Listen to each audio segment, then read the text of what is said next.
Hey, greetings. We are live. Hey. Hey, happy Thursday and snow day for those of us in New England. You can see? I think we can see. Yeah. All right. I'm giddy with excitement. A mentor and friend, Michelle Schneider, is going to be joining us in a little bit. Anand and I have put together this Women in Trading and Finance webinar series. Hopefully you can see a little bit, join the conversation today. And then I'm going to stop sharing this so we can talk. I hear you are down in Florida, sunny Florida. So you got away from this about 8 inches of snow here in the Boston area. Lucky you. Yeah, I'm getting pictures from all my friends back in Boston, and I'm asking them to jump off some roofs so I can watch some videos. It's been a while. It's been years since I've seen snow. For real, for real. Right. Yeah, you did the exodus to Puerto Rico before the winter months. Why come back? This is perfect. Honestly though, it's nice. It's all great, right? I mean, imagine you come out the airport and bam, you get hit. The one thing I don't like is not being prepared for it, which I'm never prepared for it. So whenever I fly to some place, I'm always asking, damn, I should have packed a jacket.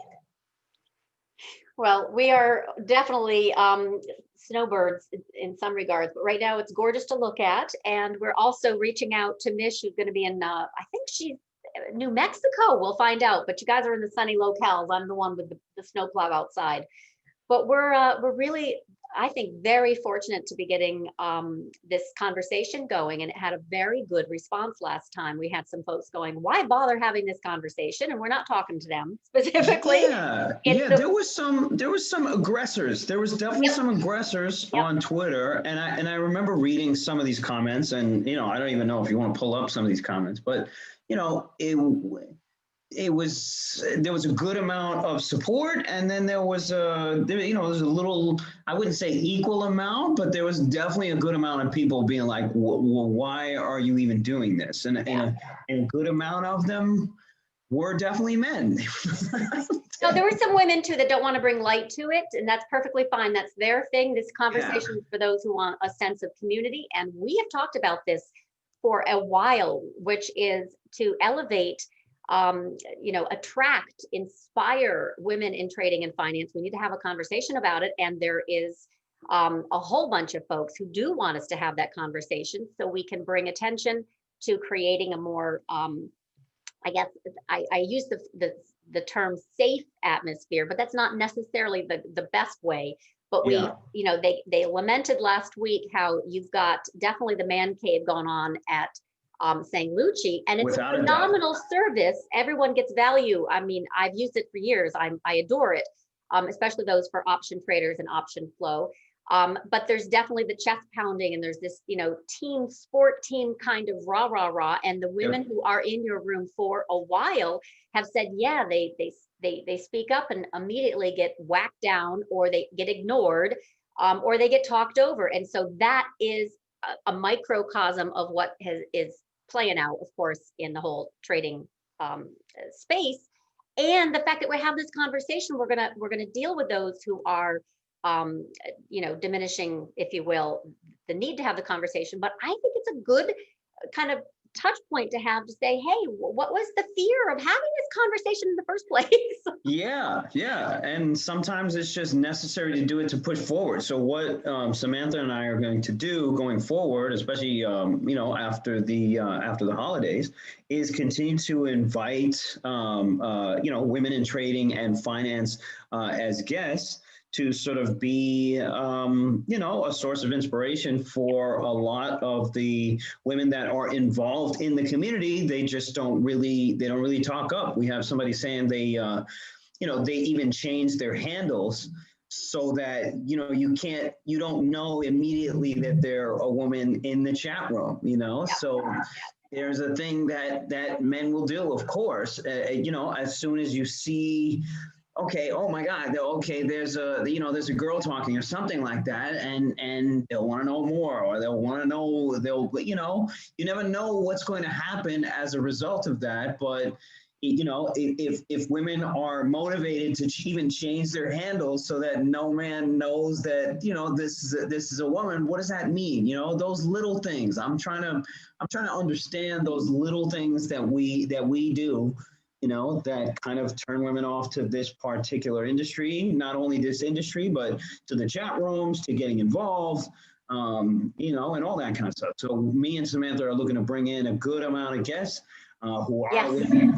in trading and finance, to just talk about their stories, talk about their history in the community, and just talk about their experience. That way we can just have We'll see where it goes too, because there is, oh my God, that's so funny. Do you see in chat? So you can find me there as Scary Harry. So there's a woman who does the same thing. She's anonymous.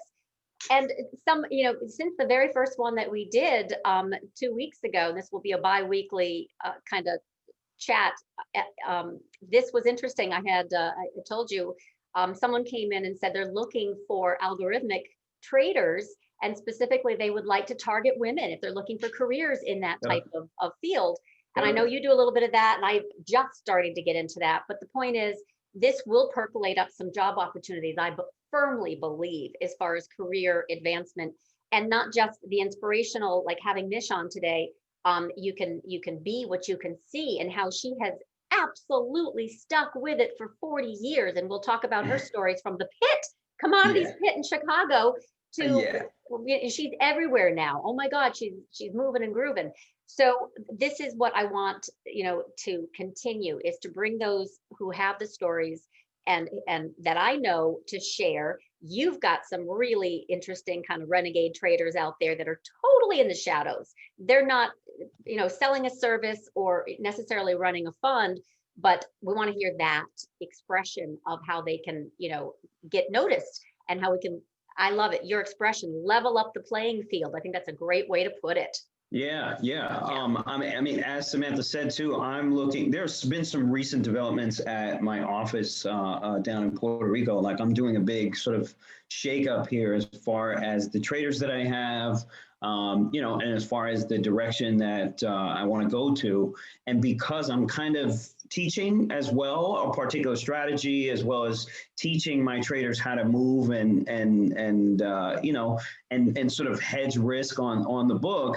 My next hire, my next trader hire is going to be, it has to be a woman. So I can't wait to just get that kind of vibe in there, and just promote that kind of vibe in the office, and you don't even know, this is what's so cool. There are a lot of women who have been in the business maybe early on, like I just see in chat, Scary Harry, and just joined, saying Lucci in the room, says, I worked for Lehman Brothers in 1981 on the trading floor, one of 3 women, in total on the floor. So they're in there. I have a longtime client, Elizabeth, she's awesome. And she started, oh my gosh, late 80s as well. And then what happens, I think, with a lot of women who want to have it all, right, career and family, there is the mommy track. And I know I went off, to do that. This is definitely the reason, I think, now having this conversation again, they're coming back and a little bit more, and we're going to see who else we can bring in. But let's get the engagement, and then obviously figure out ways to build a community and some more value added services. We talked about that last time. What do they really need? Is it sources of education, sources of inspiration, access to, or women mentors? Obviously you're more open-minded than a lot of guys in this trade. I run, a woman-owned and operated business. Right. So Mish as well. So this is kind of, are those inviting places? I don't know. They got to try lots of different things out, but we need to actually create some more structure, and hopefully we'll get some engagement too of what they want to see, what they want to get out of this conversation. Because I think we're just starting it, but we're gonna, I hope, kind of fine tune some of that. Definitely. There's one conversation I do want to have before we bring Mish on, and it's one that comes up often, and it's one that comes up in male circles quite often when talking about a woman that has sort of broke through the barriers of what men believe how a woman should act in business, especially in trading.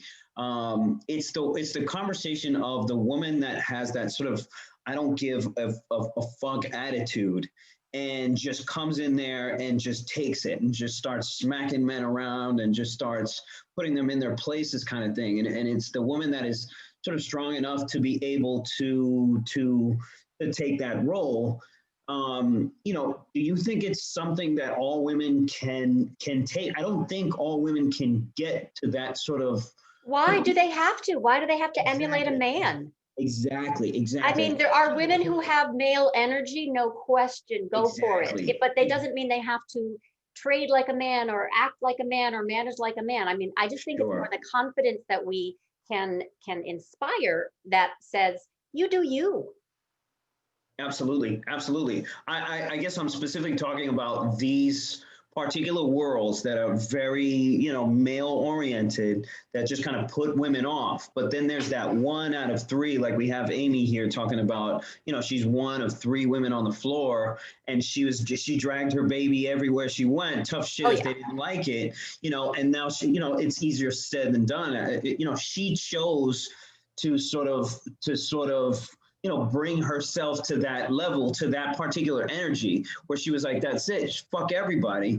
And it's only a very few that kind of break through that door, which means that the energy is already sort of controlled and owned. And there's that sort of privilege thing that you were talking about in the last, in the last episode. Privilege is invisible to those who have it. Yeah, where the hazing is just at a ridiculous level. And there's that fear, of course, that a woman can't enter that space unless they become like this friggin' person who is just smacking the crap out of every single man she sees. And then men are just kind of look back and be like, she can handle it kind of thing.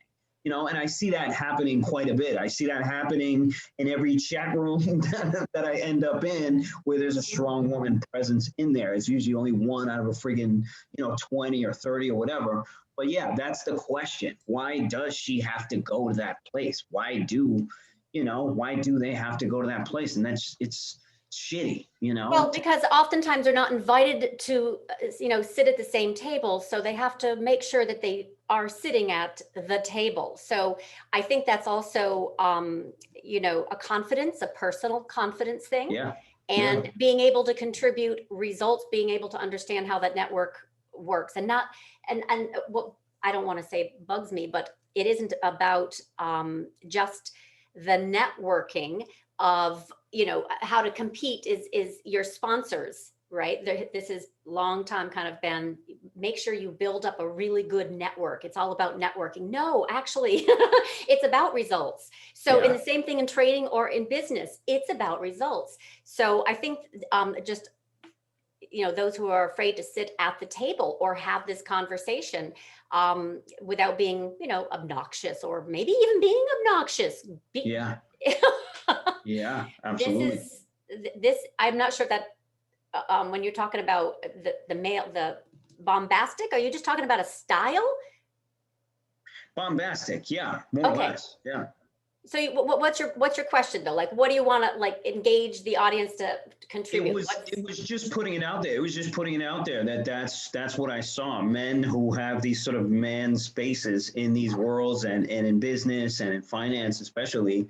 It's like we create this sort of energy barrier that only allows a woman who is strong enough to basically smack the shit out of all of us and put us in our places. That's the only one that sort of gets through, right? The rest of them just get swallowed up, or they kind of just feel like, okay, we can't handle this stuff, right? So I guess it wasn't really a question. It was just kind of like, something that I threw out there because, we have Amy here talking about her experience at Lehman. And that's just kind of something that I do see quite often. It's the spoils, or so to speak, or the job, or the position, or call it whatever you want to call it, goes to that particular woman who just puts herself in that room without caring whatsoever about what's going on there, without caring about what people think, without caring whatsoever. And I guess my point is just that that's a difficult place to get to. Yes, it is. Mm-hmm. It's a difficult place to get to for anybody. Well, that's why we're doing this, right? But that's the only way to do it. And some have different approaches to get there, but making sure that women are at the table, because men. It's kind of also a call for men to just chill the fuck out. You're sitting in a trading chat room. Who are you? You know what I mean? Like, who are you really? You're sitting there trading your own account. What does it matter? What does it matter the sex of a person that is in there? And why does there have to be that transference of energy? You're sitting in a freaking trading chat room with a $5,000 account or a $10,000 account, just like the 100 other people that are in there, but you want to go ahead and haze a woman who is the same, at the same level or probably even at a level greater, and there's still that hazing going on. It's like, I think Amy is saying, why are men so threatened by smart women, Well, we talked about that a lot, right? My position was it's a turf war. They're protecting their turf. It's like they have privileges invisible to those who have it. So they have that power, and we see that power, in sports, in the boardroom, in the bedroom. I mean, this is perpetrated everywhere for women to kind of play a subservient and submissive role. So getting that conversation where we kind of take on this power, our own power, and how you do it, do you, whether it's soft-spoken or heavy-handed. When I'm talking about style differences, what's better, what's worse? No, I'm just saying have the confidence to sit at the table. So, and focusing, I still think more on not which, man at the table will sponsor you, but having the ability to, generate the results, and that will get you to the table, and focusing on the results. I still think is, whether it's in trading or in business, that's where the contribution to the organization comes from, right? Agreed. Whether you're male or female. Knowing how the business is structured, having the financial acumen, focusing on results, not any different from any business. So I think that in trading, women have a natural ability to manage risk, whether it be, raising children and all of that. And they have a huge vested interest in managing their own wealth, their income and their wealth. And typically, the trust factor, this integrity, is much higher. I gotta, that's my personal opinion, not just the facts of, but the management of, self-preservation and wealth creation. They have to manifest it for themselves more and more these days. So especially in this time of COVID, we talked about that last time as well, this she session. So many women have, lost their jobs, predominantly over men, because of the service businesses that have just been shut down. So they're going to end up with Robinhood accounts and such, and they need some help here. And we could be sitting on one of the newer, the new trends of great traders. We got a comment here from Kurt. And again, I want to include, obviously, men's opinion in this particular conversation is very important. He's saying, I have to somewhat defer with Mr. Anand. I feel in many circles where there is a pack mentality, regardless of gender, inclusion is required, right? A circle of trust, if you will. It can certainly be a different barrier regarding gender, but I'm not so sure it's just a woman who has to prove herself. And I hear what you're saying, but in many times, especially, I'm just using my experience and my particular chat room and the places that I've been in charge of, there is a much higher requirement. And it's just, even for me, myself, for a woman to stand out in those particular circles. Now, if we're talking about a trading chat room, what freaking circle of trust are we even talking about? It's a damn chat room. Like, who gives a shit what anybody is saying in that room? But the second a woman decides to say, like, all right, this is what I think or whatever, you'll see the stream of comments after that about, whatever it may be. So you can be a complete shitty, like, let's say, if we're ranking traders or whatever, you can be an average trader and be a dude and sit in that room and say whatever the hell you want. Nobody's going to say anything to you. But if you're the same one, if you're a woman and you're saying the same things, the interaction is completely different. So I hear what you're saying as far as inclusion in a pack mentality, that kind of situation. If we're talking about my hedge fund, for example, and I need my traders to perform, and that's it. That's all I care about. It doesn't matter if you're a woman. Absolutely, it doesn't matter if you're a woman, if you're a man, if you're black, you're white. It doesn't freaking matter. It's you're putting up fucking results. That's the only results. Yep. That is the only thing that matters. And I don't change my attitude, my way of managing because of who I'm talking to at all. So you have to, that I understand, you know, you got to prove yourself no matter what. So, you know, I hear what you're saying though, Kurt. I just say, don't leave the table. Go to the table, sit at the table, don't leave the table. Just hang out, you know. And I think what you were saying too, that it's kind of two-sided, you know, where we as men sort of have to just learn to friggin' chill out sometimes. And then women have to learn how to sort of, I think it was just kind of be yourself, right? Amy said it here. If they can't handle it, if other people can't handle it, it's their problem. It's not her problem.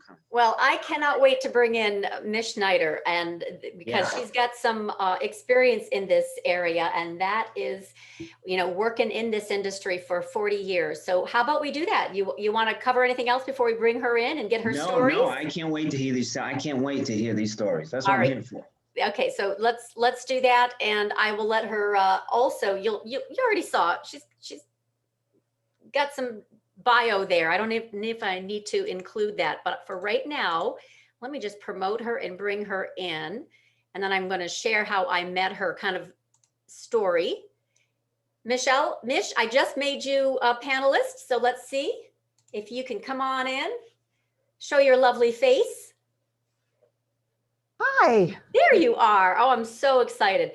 Well, I want to do a little invite. I know I'm embarrassed Anand last time with it. This is much, much different. So we have met a few years ago via Twitter, and it was interesting because I had reached out, I had done an article, Why Don't More Women Fish? And I put together a list of women in finance and trading that were on Twitter because I wanted that community, and I hadn't found so many. You were absolutely one of 12 that I had highlighted, or 24. And then I started reaching out, and one in particular was recommended to me by Peter Brandt, you know, who's extremely well known, been around forever. And she was a big name, and he gave me her personal email and said, contact her. You know, we need more women in trading. It was interesting how Peter had actually saw me, followed me, reached out to me. You're doing great, you know, keep up the good work. And this guy's in his late 70s, right? He's going to be retiring very, very soon. And a woman actually runs his whole operations. And he's like, what do you need? Good luck. You know, I want more women in this trade. And I was so excited. So he gave me the name. I reached out to her, and she shot me down immediately and said, nope, I have no interest in talking. Reached out to you, and oh my God, you're like, let's get on the phone. And we have talked ever since. You have been phenomenal inspiration and support. Your star is also shining very brightly, which I, you know, am excited about. And you are an exceptional teacher in trader education, very patient. So I wanted to definitely have you on as our first guest because you were one of the first women who supported me when I got into this trader education biz. So introducing Mish Schneider, go. Well, thank you, Samantha. And so nice to meet you. I don't think we've ever actually officially met before. So great to meet you. Well, yes. Yeah, I mean, when I saw you did that, I've been on Twitter for a long time, and I've been in the business forever, and I've never really seen an active reach out towards other women in the business. So Samantha, you to me were like the first who did that. So that's what made me excited, because I'm always willing to support a sister. That's great. So, and I have been doing this for a really long time. Some of the stuff I was listening to the two of you chatter, I have a little bit of a different experience in terms of how I experienced men in the floor. And it really starts from the beginning of my life, which we can talk about. But I'm happy to be supportive. And actually, you've been an inspiration to me, Samantha, because as a result of your willingness to do that without worrying about the sort of the cat-like competition that women tend to have with each other, I've now made it a point to reach out to some of the other women as well. Oh, wonderful. And show them my support. And I have to say, it's really because of you. Because Thank you. Yeah. So thank you. We pay it back. We pay it forward. Right, exactly. So what is that experience? Share some of those stories, because that was the very first thing when we got on the phone, a few years ago. You're like, I started out on the commodity trading floor. And I'm now just getting recognized. So seriously, it sounded like you were feeling like really just then, like it was starting to really take off for you. So explain that progress. Okay, well, first of all, I mean, we really have to kind of go back, because my father was a real man's man, and in fact, they called him Kong in the post office where he worked, because he was a bodybuilder and a karate expert, and he did feats of strength. And what he wanted more than anything was boys, sons, and he wound up with daughters instead. And since I was the first daughter, I was the son in essence. So I went everywhere with him to karate matches and football games and basketball games. We watched sports together. I palled around with my dad a lot. And so I think that I kind of grew up, I mean, they say tomboy, and I was definitely the classic tomboy. I played basketball in high school and college. I hung out of the schoolyard. And by the way, I'm from New York, not Chicago. So it was the New York exchanges. New York, sorry. And so, I was also, in terms of a cultural experience, in a very different situation than most, in that in New York City, my public school was the first school to get bused in 1964 to an African-American community. So all the lily white kids were now going to the Black kid community, and most of my friends were freaked out. Not me. I embraced it. So I've always had that personality of just kind of like the way my father taught me to be tough. Yeah. But my mom was the very soft side. So I was very fortunate in that I was able to, I didn't get my father's crazy temper, thank God. Instead, I got his toughness, but I got my mother's incredible angelic personality. And Samantha, one of the reasons why I was attracted to you is my mother's a redhead. And when I saw that you were a redhead, I was like, oh, I like redheads. So good help, by the way. Well, yeah. So anyway, getting back. So when I got into teaching, because also culturally, my parents were not wealthy. They did not have, my father was a mailman, like I said. My mother never really worked. She would, took care of us in the house and my father, which was a full-time job. So they said, oh, you're good in school. You should become a school teacher. And because I was always interested in the different brain, I became a special education teacher. And that's really where I sat for a long time without really wondering about life beyond that. I got married like I was supposed to. I lived in Queens near my parents like I was supposed to. I got the cat and the plants and the whole thing. I did everything like the storybook. And then really fate took over. So that's, I'm a definite example of what I think is really strong in most people's life, which is fate. But not just fate, following it when it knocks on your door. A lot of people can see fate, can see a path open, but they choose not to take it. And I think one of the reasons why you can be a successful trader is because you have to be open, and that's been with me forever. So, I think you know the story. This girl came to my door when I was living in Manhattan. I left the husband, but I was still teaching. And I was not living in Queens anymore. I made the giant leap across the pond, like everybody wanted to do back then. And this knock came on my door, and it was a girl who looked like a Barbie doll to me. I'd never seen anybody quite like her. She had a cigarette holder in her hand and that sort of Barbie doll hair. And she was, hi, I'm having a Super Bowl party, and I was wondering if you had any beer, which I didn't. But anyway, we became friends, and she worked for Merrill Lynch on the floor as a clerk. And she finally took me under her wing because I was poor as dirt. I mean, teachers were making $9,000 a year when I started in New York City. So I was living in a walk-up. I was eating a lot of cereal and yogurt, and I was still athletic. I was running now instead of playing basketball. But, I was just leaving my life, going from one kind of boyfriend to another, really. And then I went down to the floor. and everything changed. Everything changed. When I saw the floor, I was like, I didn't think, oh, I'm a woman, I can't be here or anything like that. I just thought, this is where I want to be. This is the world that I didn't know existed.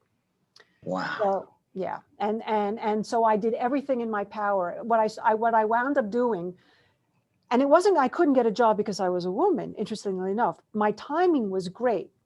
It was 1979. I know I'm aging myself, but in order to be a true inspiration to women, I have to also get over the age fear of letting people know that I'm mature.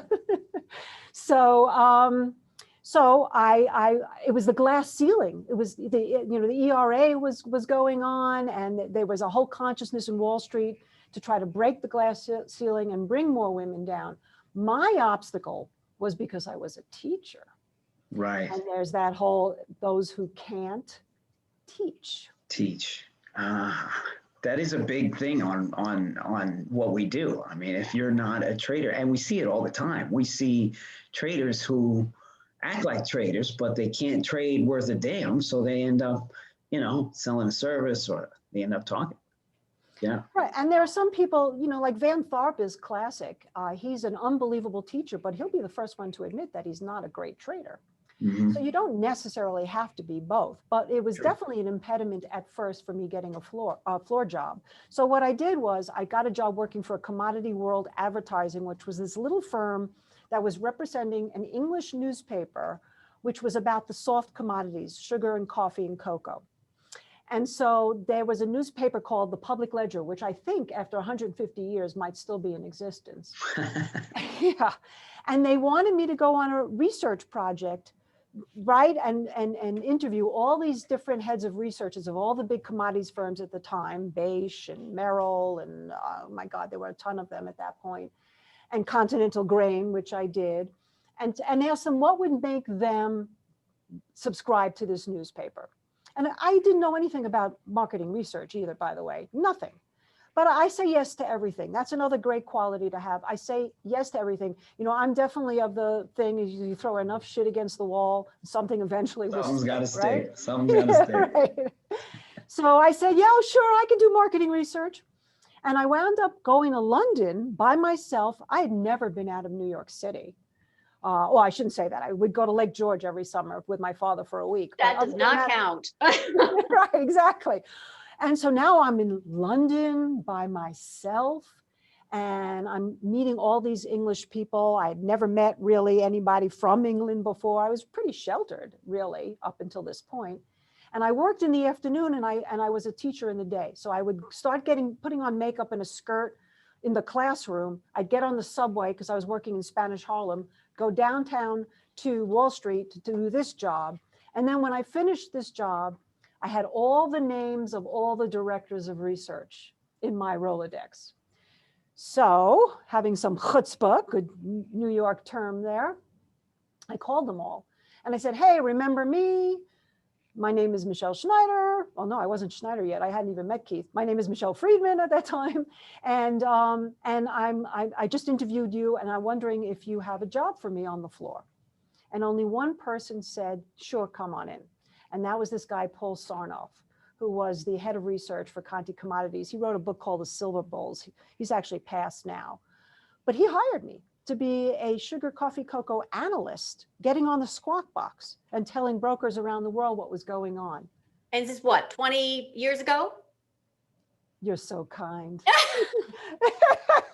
I'm trying to place it. Okay, never mind. I'm just fascinated.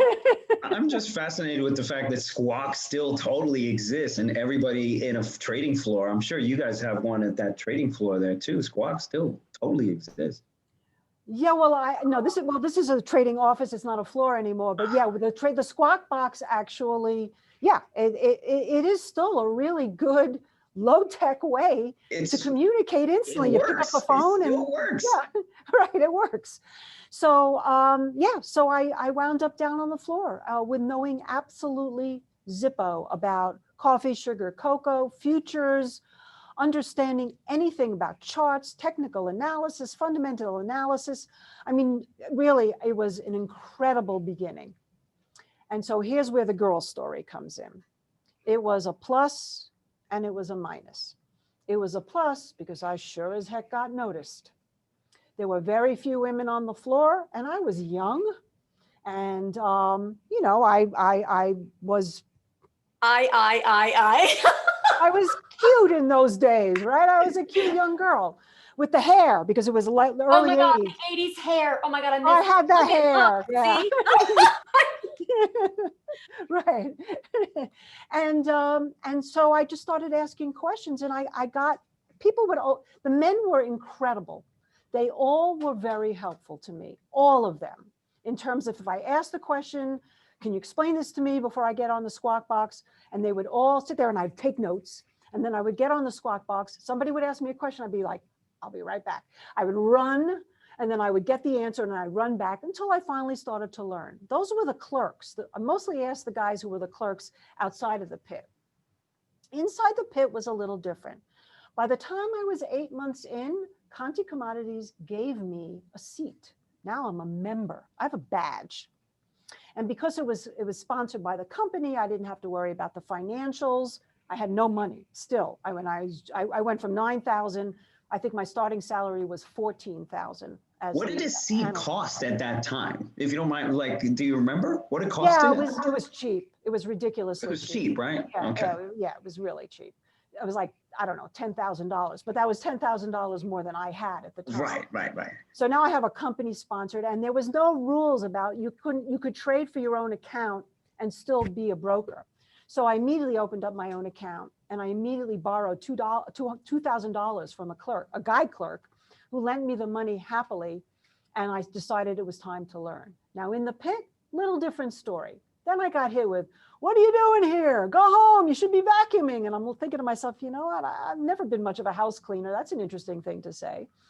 And then it just rolled right off her, didn't it? Well, I would just like look at them and just kind of like, okay, never mind, I'm busy. And, you know, eventually, and I learned a lot about men. Eventually, by the way, they named me Rookie of the Year. Because Wow. a year in now, I'm a member, I'm a chartist. I learned how to do point and figure charts. I've made a lot of friends. I was making money. I really grasped the market. I was meant for it, obviously. Yes. That was really what the bottom line is. So I never allowed sex, in terms of sex, I mean gender. The sex, the other thing is a whole other conversation. Because there was a whole lot going on in the early 80s. Here for that too. Drugs. Anand is like, what? Well, there was drugs. I mean, you're talking early 80s, man. There was sex, drugs, and rock and roll down there. Yeah. I So feel like even when I was living in New York and I had a shop in New York, like cocaine was still a big thing, and that was 2015. that was 2014. So I feel like back in the 80s, especially after did you watch that show on Showtime? It Don Cheadle. It's about, you know, traders on the New York trading floor, and it was based in the 80s. And I think it was Regina King plays the other actress, or I'm not sure if I have that right. Is it called Power? Yeah, they play, you know, they call it Wall Street something, and it's hilarious. It is absolutely hilarious, but it's off the wall. Black Monday. It's called Black Monday. Black Monday. Oh, interesting. Oh, I have to check that out. I haven't heard about that. That sounds great. Indeed, you got to check it out. Yeah. Anyways, continue. Well, there was really two worlds going on for me at the time. Don't forget, I was a sheltered little school teacher from Queens. Now I'm in the big world of Wall Street with people who are multimillionaires. And the cocaine was flowing freely. The champagne was flowing freely. Once the bell rang and the market was closed, buckets would come out, ice buckets, with not just like cheap Corbel champagne. I'm talking Cristal and Dom Perignon. You'd go into the girls' room at any time of day and all you hear was, and, you know, people were partying constantly. You're loving this way too much, Anand, way too much. Well, you wanted to know the story. We do. But here's the thing. I had to navigate that. Who did I want to be? Did I want to be the party girl? And I certainly didn't want to be the stick in the mud. So, you know, I always tell that there were two parts of my education on Wall Street as a female. There was the female in the pit and understanding my own restrictions because I wasn't physically as large as most of the guys. I certainly couldn't scream as loud as the guys. I would get tousled about a lot because when it got busy, that's just what it was like. So I couldn't necessarily always stand there when it got crazy. So I had to learn not to be frustrated by that. I have a good schoolyard whistle, by the way, which I used a lot. But on the other hand, I couldn't do that constantly. So I'd step out and step in, step out. And then I had to deal with some of the sexism on, what are you doing here? Some guy tried to throw me out of the pit constantly because I had charts and he said it wasn't allowed, which there was no rule. And I had to go up in front of the boards with him and I wound up winning the case. I mean, there was that. But what was really more difficult was to stay at that table. Yeah. To me, the most difficult thing really was navigating the social scene. Because I didn't want anybody to ever say that I was there to meet a guy. Right. I didn't already meet a rich husband. I didn't want anybody to say that I can't be taken seriously because I've partied too much. But yet I didn't want anybody to say, oh, she's boring, leave her alone, because you want to be invited to the party or you want people to perceive that you're somebody fun to be invited to the party. So yeah, there was an interesting time. That was the beginning. Wow, that's quite a balance too that you have to but you were conscious of that decision making, correct? So you get invited, of course, every single night or to whatever is going on, or you get offers here and there, and you'd have to cherry pick. You'd have to make sure you selected properly so that you kind of kept the image that you wanted to keep. Totally, and that's where running really helped me, Anand, because I left the floor almost like religion every day to go for a run in Central Park. And so I refused most of the bar gatherings that would happen after the close that would go into the night with the drugs and the alcohol, because I'd go for a run. Occasionally, I would go back to whatever the party was after a run, freshly dressed and showered and changed. But they knew I was coming back now as an athlete. And I think the athletic part really helped me a lot to establish the boundaries of who I was as a person. Yeah. Wow. You also knew this was your calling. This was your dream, your ambition. You stuck with your claim of I belong here. You stayed at the table. You knew your value, and clearly you delivered some results. So you did have that nice balance, if you will, even though it was really difficult, I'm sure. Like you just kind of like navigated through it well, because not all can do that. That's the confidence part. Well, there was a lot of women down there who wouldn't make it longer than 2 weeks. Can you talk about those women? I guess, what did you see as far as the ones who tried, and what was the most common thing that happened, I guess? Well, you're going to love this, Anand.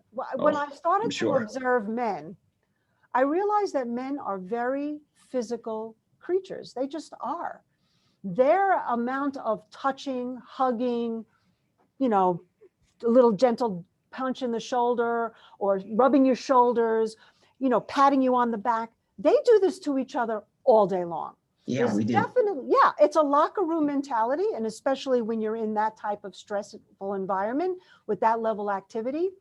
And as I started to look at how men behave with one another, and also the way they joke with each other, they're merciless in making fun of one another. I mean, most women can't handle that. But once I saw that, I was like, if they tussle me about and they make fun of me and they, gently joke around with me, that's acceptance. That means I'm being treated as one of the guys. And I think that was the key for me, because the women who didn't make it couldn't read the room. They couldn't read the perfectly said, Samantha. They couldn't read the room. They couldn't realize that this is a man's world. When in Rome, drop some of that. Have boundaries. Believe me, I had points that, you don't cross this line. But besides that, most of it was very wide in terms of what I would allow to go on, because I was in their world. And it really helped. And so the women would be either uptight because they didn't like to be touched, or they couldn't handle the gentle mocking. Some of it was they couldn't handle the physical stress of standing all day. You have to get your sea legs, so to speak, because you're on your feet for 6-7 hours a day. And there's nothing to lean on except the guy next to you. So, there was that. And I think also some women just, couldn't take the actual, obviously, idea of speculating. And there were plenty of men who couldn't take that either, by the way. I don't want to single Yeah. out women. Yeah. So, and there were plenty of men who couldn't take the physical aspect of it as well, or the too much of the partying and all that stuff. Mhm. But for me, the big thing was understanding male behavior and finding it's not so threatening to a point. Got it. Yeah, Got and it. so I moved over to the COMEX. Conti Commodities went bust with the Hunt brothers when they tried to corner the silver market. The Conti Commodities was actually booking all those trades, and they went belly up, and now all of a sudden I had no job. And so that was the more difficult part, because when I was associated with a company, I got a little more respect, but now I'm a local, which is what they called a local, looking for a job. And I wound up getting a job for this one guy who said, hey, I'm not going to pay you. Show me what you got and you can get 50% of the profits. Well, I needed a little more security than that, because I was now a single woman paying my own way. Yeah. And also then I got another job for a guy who put me in the silver pit as a clerk, really. He never gave me a seat. And he wanted to party with me all the time. And he eventually actually asked me to marry him. And when I said no, that was the end of that job. So I made my way over to, I worked for another guy in COMEX in the metals. And unfortunately, he had a very bad drinking problem. So he wound up blowing himself up. And then I constantly found myself without a job for a period of time. But I kept persevering, and then I got a job in the Mercantile Exchange as a clerk, and that was fun. And then I got a seat, and I stayed an oil trader for many, many years. And that's really where I established myself now as an independent broker and not somebody who worked for a company. And believe me, there was some friction. When it was really slow, sometimes the mocking would be fun. Sometimes the mocking would go over the limit. Yeah. But it does. Yeah, that is a thing that we push it to this edge that it gets uncomfortable, and it's almost like we do it just to test, we do it just to probe and just to test, and just to see how far you can go, kind of thing. I don't know if it was just wired. I don't understand what happened really. In this one particular day, it was really slow in the oil pit. And this guy who was a pretty well-known, very wealthy, higher up in terms of the echelon of being on the board of the floor, said, everyone was going, oh, damn, it's so slow. And I have a great idea. Why doesn't Mish go around and give everybody head? I mean, that's what he said. Wow. And it was the only time in 13 years down there where I ran to the bathroom because I didn't want to have them see me crying. And I did start to cry because I didn't know what to do. Now, this day and age, totally different, but I was still young. Somebody said that to me now, I would just laugh. But back then I was mortified. And so when I got out of the bathroom, by the way, the other thing you learn about being around all men is the relationships sort of fall into place. You get your brothers, you get your sons, you get your fathers, you get your lovers, and you get your friends. You get your bodyguards. I had them all. Oh, that's a great way of putting it. I love that. Okay. So one of my bodyguards was waiting for me out the door. This guy was about 6'7", Jack. We were really good friends, really, really good friends. Jack is out there and he goes, you want me to go and kick his ass? And I said, no, it's fine. It's fine. But really, that was the other thing that really helped, was understanding who my relationships were with whom and who I could go to for what. And the same thing, I was a mother, I was a sister, I was a child, I was a friend. And yeah, a few lovers along the way, but very discreet until later on, when I finally met my husband, who worked on the floor and then left the floor. And that's when we started dating. Wow. And you two run that business together, don't you?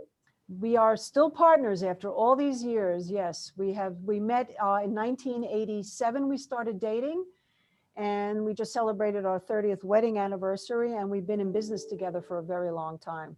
Congratulations. Wow. Stories. Yeah. what have you seen, I guess, progressing from that age or, you know, from that time, I should say, you know, from the 80s to now? Have you seen any changes, you know, in New York? I mean, you're in New York, so it's a small community when you really think about it, especially when we're talking about the trading community, the finance community. You know, have you seen any changes as far as the experiences of women in trading and finance, you know, along your way? I don't think the proportions change. Well, first of all, I'm now in Santa Fe, but when I left New York, I left New York in 2004, the proportions of the floor in terms of men to women ratio didn't change much. Right. But the floor has always been, I think, has always been one of the most inclusive places to be, because it's a complete, you know, there's an even battleground there. They wouldn't care if you were a Martian. Yeah. If you were there to trade, add liquidity, take your knocks, be in community, not be an obnoxious person, have some modicum of own personal health, because, you know, you are standing around a lot of other people. Not everybody was the cleanest, if you know what I mean. Get some breath mints up in there, man. Just get some damn breath mints. Oh, breath mints or other things coming out of other body parts. I mean, yeah, you dealt with it all. But anyway, what was so interesting to me is really what Samantha's talking about is outside of the floor. That was its own world unto itself, a microcosm, which was a joyous place for me to be. My experience, except for the few things here and there, was nothing but pure joy. I worked for myself, so I didn't have to answer to anybody if I didn't want to. What has been much more difficult as a woman is exactly what Samantha said in the very beginning, which is the Twitterverse, the FinTwit world. Even though I still work for myself in this company, and I've always had a very loyal following, we've always had lots of subscribers to the service, the actual being able to penetrate as an expert, even though I'm older and know much more than probably 98% of the people that I've seen on Twitter, because anybody can open up a Twitter account, a website, no barriers to entry. No, and exactly. And they do every day. We see new ones every day. Yeah. I was always baffled about, like, why do I have so few followers when underfollowed is a big deal for women in this space. I observed the same thing. It's almost as if very few men actually want to promote and retweet, let alone engage. But a man sends out a tweet and it could be really just not very inspiring, but it will have 1,700, comments and retweets. And you're like, Now, there's a few women that I see are starting to get really good Twitter followers, but the ones that I've seen that have, even though they claim to themselves to be financial people, Instagram is classic for this, because I've been on Instagram now. And I got to tell you, every single woman, and I really, forgive me women for saying this, but every single woman that claims they're either Wall Street diva or financial women or whatever it is, when I follow them thinking, oh, great, maybe, I'm going to have a relationship with this person, they're basically saying things that seem almost nonsensical to me, or they're selling their own sexuality. And, I'm so happy you said that. I'm so happy you said that because, so let me give you another world to that, right? Like, I live in Puerto Rico, and you're in a place where opportunity is not readily available, right? So as a young person in Puerto Rico, there's really no jobs. Even if you have a damn engineering degree, right? You can't even get a decent wage down in Puerto Rico. And the minimum wage is like $7.50. So you could either choose to work at retail, or you could be online, right? And you could do all that online can allow you to do, right? So Forex as a way to, sell the idea of trading, and you'll see all the hashtags on Instagram. And there's a large portion of the folks who are selling Forex are women who sexualize themselves, and they get all these followers. And I'll see events that they'll do. You wouldn't believe this. I'll see these huge events that they'll do, and all the speakers, and I've spoken to a good amount of them, and they don't actually trade. They just sell that kind of. It's a weird world that you're talking about, Mish, and I'm so glad you brought it up. It's a very strange thing. No, it's not. It's pandering, and it makes money. Exactly. It's a business model. It's a business Exactly. model. I mean, Mish, go, but I just think I'm not surprised. Well, and maybe if I was in my 20s, I might be so inclined to be like that. I mean, I Yeah. don't know. Oh, I know I would not be. So, Well, but I again, probably wouldn't because I never was, but I'm just saying who knows in this world. But you know, Who when you're a knows? grandma, that's not necessarily an option. Nobody wants to see it. stop. But Hot grandma. But the point is, this is still, it's a business model, whether it works or not. Oh, there, Keith. What's going Hey on? there. I heard sex being mentioned. You came right into the frame. I love it. Well, one thing I will say as a woman, by the way, is your partner. I mean, there's many aspects, as you know, Samantha, being to a woman, because we are the nucleus of our family. We are the ones who are dealing with mainly budgeting for the supplies that we need to feed our kids. We're taking care of the kids. We're planning the vacations. We're taking care of our husbands. Sometimes, you know, taking care of yourself is at the bottom of the list. But one of the things that's so important for a woman in any business, but especially in this business, where your level of confidence can be so shaken, and as they say, the market being your best psychologist, you will see that reflected in your trading. When things start going bad, generally, first you need to do is look at yourself and see what's out of balance. So what's so important is having the right partner. And I would Nice. think for the men, the same thing, but since I can only speak from a woman perspective, having a man like Keith, for example, who is not jealous, not competitive at all, Or only- resentful. or resentful, That's only huge. wants me to shine. In Yeah. fact, the fact now that I'm the face of MarketGuage and I've been on all over the media, All over. I have said to him, "Are you upset?" I mean, you know, in some ways, he's much more of an expert in terms of the whole macro and the fundamental analysis than I'd have to do a lot of research sometimes to talk about certain things. He's like, "Are you kidding? Just the opposite. I am so proud of you." Awesome. Yeah. And that is really, really, and he said, "You're a natural," and he'll say that too. And that's really the bottom line is, you know, you need to have everything in balance as a woman and as a man, but again, I'll speak to a woman. You have to have good health, good mental health. You have to take good care of yourself. I'm vegan. I work out. I don't necessarily meditate formally, but I do spend time in meditation. I party still. I love my friends. I love to go socialize. I try to have some healthy balance. I have, you know, family that I love very much. I'm very devoted to.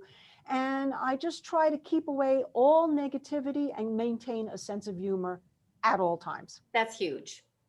I mean, I think that's it right there, Samantha. I am now a follower. I'm so happy we had this conversation, and I can't wait for all the other, you know, women that we bring on here as well, so that I can hear these stories that I've never, you know, I haven't heard before. I'm sitting in a damn boys club world, and I don't get to hear these stories, and this is amazing. So thank you, Michelle. Thank I you really for sharing. appreciate it. You're open and transparent and supportive. You're also an excellent teacher, and that was one of the things that it definitely got me excited about how you run your business, because having my own trader education service and then having clients that also, you know, knew you and were followers and highly respectful of your trading approach and your analysis. And the two of you have just built something really, I think, special. So I wanted women to see what they can be and feel that kind of mentorship, guiding hand that's a little bit different from the traditional chat room. And it works, you know, based on personality and objectives and all that jazz. But it's brave of you to come out here and put this on video. I think that's also inspiring. And I know Anand was very excited to hear it. He got to use the word sex and cocaine in this video. I can't wait to have her back, Michelle. I can't wait for more stories of the pits in New York. I mean, I came around later on, like early 2000s. So, you know, that whole era that you kind of grew up in is just, we hear stories about it and we just think it's such a magical era. Were you in New York? Of the place. Yeah, I was in New York for a good 7 years from 2000, but this was later on. This was 2012 to around 2016, 17. And I ran a small hedge fund out in New York. And of course, the world was completely different. We were doing algo strategies. We never left the house, man. We never left the house. It it just wasn't like that, man. And just Well, hearing these stories is great. We're going. Well, I'd definitely love to come back because I've really only scratched the surface. I thought you should hear like sort of more of the Thank you. holistic, and then we can always dive into some of the more specifics at another time. But thank you both very much. Anand, it was Keith, great to thank you for meet the you. cameo, You Keith. as well. Samantha, Actually, I'm dragging Mish off because we're homeless now oh, we sold our house this week. Oh, Okay. Not homeless congratulations. I yet. hope We that's a haven't good- closed. and we have to look at another house. Okay, okay. Right. All right. So I'm, Don't be I'm free. dragging Thank her you off. so All right. much. Thank you, Samantha. Thank you so Well, much. good to see Take you. care. Have a guys. very, very happy holiday. Merry Christmas, You Happy too. New Year, healthy and a happy one. All You right. too, Mish. Okay. All the bye. best. Bye. Bye. Come on, hon. Gotta love it. You're gonna exit out on your end. Feel free. Anand and I are All gonna right. finish up a little bit. I don't know how to just. There we go. All right. Wow. That was a little fun. I know you're excited here. Wow, she's a badass. She's a She badass. is. She's a badass. And Like what it- what we didn't get a chance to talk about is when we first connected, there was obviously a connection, which was cool, but she was frustrated because there was just no representation of women on avenues like, Real Vision. Now she's there all the time. That's she's great. in the Stock Charts TV segment every day. She is on Fox Business as a regular contributor. She's written a book. She's, not just her business, and Ken has, I believe, an RIA. So they're, trader education and manage money. But the point is that she's been kicking it around for a while. And now Wow. all in the last 2 years, she didn't get to that transition part because I met her just before when we were kind of like, nobody knows us and we're really good at this game. And they're passionate and we would be doing this for free. We love it so much. Yeah. And then she just went, woo, and she That's took usually off. that's usually how it works. That's great, man. And That is she's been great. doing it for 40 years, but it's really taken off. Okay. So yeah, I wanted to kind of Great. highlight that as well. Stick with Well- it, stay at the table. We nailed it today, I think, Sam. All right, well, you're up next into January 7th as an exit. Remember, because we've got the holidays. Happy holidays, everyone, by the way. Hanukkah and Christmas and then the New Year. So January 7th is a Thursday. And you're going to pick the guest Yes. interviewers. Yes. So Should we'll be look fun, forward to guys. that. Should be fun. Come out, continue the conversation. Help us spread the YouTube stuff too. So we'll host all these videos on YouTube. Help us Fine, yep. share. Do your thing and have a great holiday. We'll be back first thing in January. I am going back to Puerto Rico to kick some ass. I'm telling you right now. So I'm ready to work. So this is gonna be fun, guys. All right. Thank you, my friend. I wish you all a great holiday. Bye. Take care.